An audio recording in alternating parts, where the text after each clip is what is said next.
Hello नमस्ते, स्वागत करते तुमचं मी माझ्या आजच्या व्हिडिओमध्ये. तर आम्हाला गावाला जायचं होतं तेव्हाचा हा व्हिडिओ आहे. तर तेव्हा मी शूट करून ठेवलं होतं, म्हटलं की आज तुमच्यासोबत शेअर करावं. पहिल्यांदा मी ट्रेनमध्ये बसली होती. ट्रेनचा आवाज ऐकून सुद्धा मला खूप भीती वाटत होती. जबरदस्ती मी ट्रेनमध्ये बसले. पूर्ण रात्र कशी तरी गेली.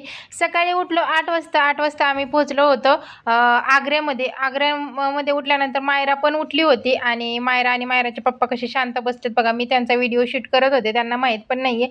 कारण आता आम्हाला उतरायचं होतं. आता आग्र्यातून आम्हाला फक्त 2 तास लागणार होते दिल्लीत जायला. तर 1 ते 1.5 तास लागणार होता, पण 2 तास मी पकडून चालले कारण आम्हाला उतरायचं होतं नवी दिल्लीला.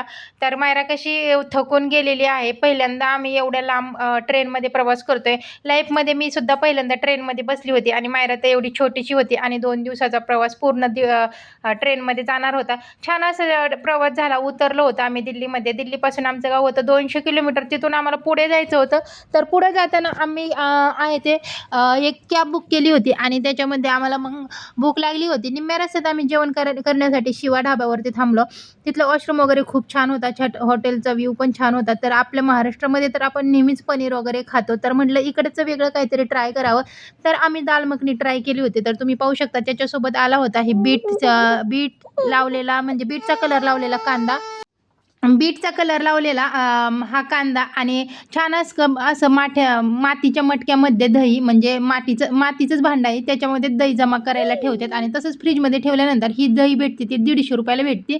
याच्यातून काहीच करणार, प्रत्येकासाठी हा सेपरेट बाऊल असतो. तर पूर्ण बाऊल आहे तो आम्हाला दिला होता.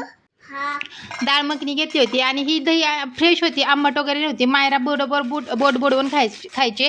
थोडंसं हॉटेलचं व्ह्यू दाखवते. खूप छान हॉटेल होतं, म्हणजे क्वालिटी हॉटेलच्या खाण्याची एवढी नव्हती तेवढी. तर म्हणजे खूप स्वच्छ हॉटेल होतं. वॉशरूम तर आपलं घरसुद्धा म्हणजे फिकं पडन एवढं स्वच्छ होतं. तर तुम्ही पाहू शकता दाल मखनी पूर्ण काय म्हणतात त्याला, हे डिनर सेट भरून दिलेला आहे आणि त्याच्यावरती छान असं बटर. तर तुम्ही पाहू शकता छान असे मी ते मला वाढतायत, म्हणजे मायराचे पप्पा. पहिल्यांदाच मी खाणार होती दाल मखनी हे खूप ऐकलं होतं, पण मी खाल्ली नव्हती कारण आपल्या इकडे जास्त भेटत नाही आहे. भेटती पण कोणी एवढं आवडीने खात नाही आहे. तर तिकडं मी ट्राय केलं तर खूप छान होते. म्हणजे एकदम स्पायसी असतं, म्हणजे तिखट अजिबात सुद्धा नसतं. आणि त्याच्यावर सोबत जर आपल्याला तिखट जर पाहिजे असेल तर त्याच्यासोबत हिरवी मिरची देतात. असं बिलकुल असं सेपरेट तिखट करून देत नाही. तर छान असं आम्ही जेवण केलं. बटर रोटी होती ती 35 रुपयाची होती आणि साधी रोटी होती ती 25 रुपयाची होती. तर खाणारे होते आम्ही दोघीच. पहिल्यांदा आम्ही बटर रोटी मागवली, नंतर रेट पाहिलं तर 35 रुपये. तर मग म्हणलं की साध्या रोट्या मागवावं, पण परत विचार केला खायच्यात आपल्याला 2-2 रोट्या, तर 10-20 रुपयाचा कुठे विचार करतात. त्यासाठी आम्ही बटर रोटी कंटिन्यू केली.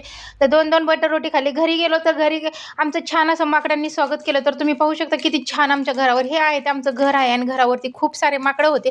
एवढी माकडं होती तिथं, प्रत्येकाच्या घरावरती माकडं, खूप म्हणजे खूप माकडं. दुसऱ्या दिवशी माझ्या दिराने आम्हाला नेलं होतं गार्डन फिरायला. तर हे होतं गार्डन. तर तिथलं नवीन गार्डन तयार झालं होतं. तर हे आहे ते माझे दीर आहे. पळती ती माझ्या दीराची मुलगी आहे. मायरा आणि मायराचे पप्पा छान असं एन्जॉय करतात. ते व्हिडिओ काढतात. मी त्यांचे व्हिडिओ काढते. खूप छान एन्जॉय केलं. खूप मस्त म्हणजे फोटो काढण्यासाठी, रील काढण्यासाठी खूप छान वातावरण होतं. खूप छान एरिया होता. काय म्हणतात त्याला, व्ह्यू होता. तर छान असं आम्ही फोटो वगैरे काढले. मला पाहिजे तेवढे व्हिडिओ काढले. त्याच्यानंतर आम्हाला जायचं होतं ते माझ्या छोट्या जावेच्या घरी, म्हणजे हे आहे ते ह्यांच्या सासरवाडीला जायचं होतं. तर थोडंसं एन्जॉय केलं. तर मला गावाकडे ही म्हणजे भरपूर सारी पद्धत आवडली, पण काही पद्धत मला अजिबात सुद्धा आवडली नाही. आपल्यासारख्यांचं हॉटेलवर जेवण म्हणजे ना, खूप म्हणजे उपाशी मरण्याची लक्षणं आहेत. तिकडं म्हणजे जास्त करून आहे ना, सगळेजण नॉनव्हेजच खातात आणि जास्त करून नॉनव्हेजचेच हॉटेल असतात.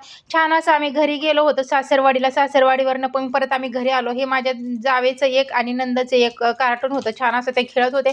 हे बाहेर वरांडा आहे. वरांडा का परांडा काय म्हणतात त्यांच्या तिकडं काय माहिती, पण मी तर आपलं साधं म्हणते की बाहेरचं, आपल्या घराबाहेर जे आपण पडवी म्हणतो ते पडवी टाईप होतं आणि छान असं बाज टाकले होते. तिथं छान असं जेवण वगैरे करतात, मुलं खेळतात आणि शेजारीचं आहे ते किचन आहे. तुम्ही पाहू शकता बाहेरच.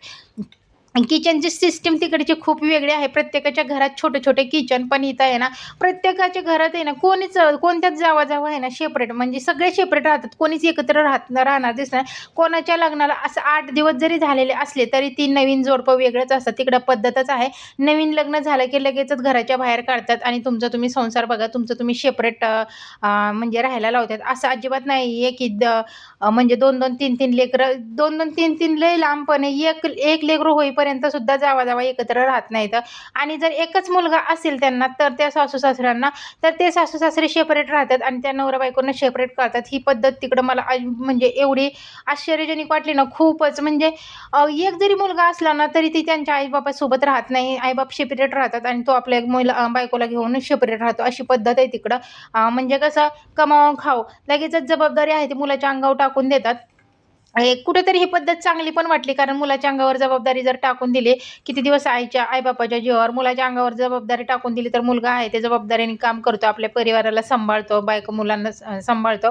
जोपर्यंत आई-वडील कष्ट करून खाऊ शकतात, तोपर्यंत आई-वडील सेपरेट राहतात. नंतर पाहतात का नाही ते मला माहीत नाही, कारण मी पहिल्यांदाच गावी गेली होती.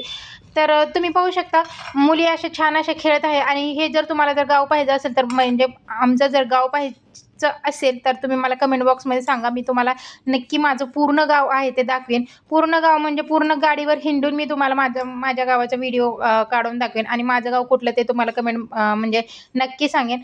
4-5 दिवस राहिलो मस्त असं आणि मग परत आम्ही आमच्या घरी म्हणजे महाराष्ट्रात यायला निघालो. तर बघा किती छान असं आम्हाला 4 व्हीलरमध्ये दिल्लीपर्यंत सोडायला माझे नणंदही आले होते. म्हणजे माझ्या नंदाचे नवरा आणि तो आला होता.